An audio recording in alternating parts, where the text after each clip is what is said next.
একটা বাচ্চা একটা সন্তান একটা ছেলে বাড়িতে জ্বালাতন করছে, মা বলছে তার বাবাকে বলছে যাও না ছেলেটাকে একটু ঘুরিয়ে নিয়ে আনো তো বাইরে থেকে, বড্ড জ্বালাতন করছে, আমি রান্না করে নিই। তো বলছে আচ্ছা ঠিক আছে। ছেলেটার হাত ধরে আস্তে আস্তে চকলেট কিনে দিতে নিয়ে যাচ্ছে। তো যখন ছেলেটার হাত ধরে আস্তে আস্তে আস্তে আস্তে এগোচ্ছে, দেখছে একটা ফুটবল খেলা হচ্ছে ফুটবল মাঠে। তো ছোট বাচ্চা ওই রাস্তা দিয়ে হাঁটছে আর ফুটবল খেলা হচ্ছে। ছোট বাচ্চাটা বাবার কোড়ে আঙুলটা টেনে বলে বাবা কি হচ্ছে ওখানে? তো বাবা বলছে যে ফুটবল খেলা হচ্ছে।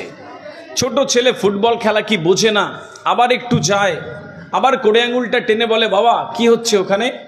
তো আবার বাবা উত্তর দিচ্ছে বাবা ফুটবল খেলা হচ্ছে ওখানে। ও আবার বুঝতে পারে না, আবার একটু যায়, একদম মাঠের কোনায় গিয়ে শেষ প্রান্তে গিয়ে বলছে বাবা বলো না কি হচ্ছে ওখানে? তো বাবা বলছে যে বাবা ওখানে ফুটবল খেলা হচ্ছে। ছোট ছেলেদের প্রশ্ন থাকে কেন? তো বলছে বাবা ফুটবল খেলা কি?